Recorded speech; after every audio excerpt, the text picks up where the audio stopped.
जोहार, नमस्कार, आदाब।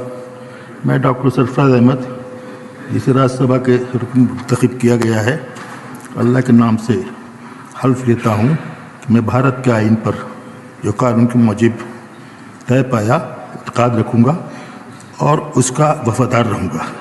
मैं भारत के इक़्तिदार आला और सलामत को बरकरार रखूँगा और जिस ओहदे को मैं संभालने वाला हूँ उसके फ़राइज़ वफादारी से अंजाम दूँगा। जय हिंद, जय झारखंड।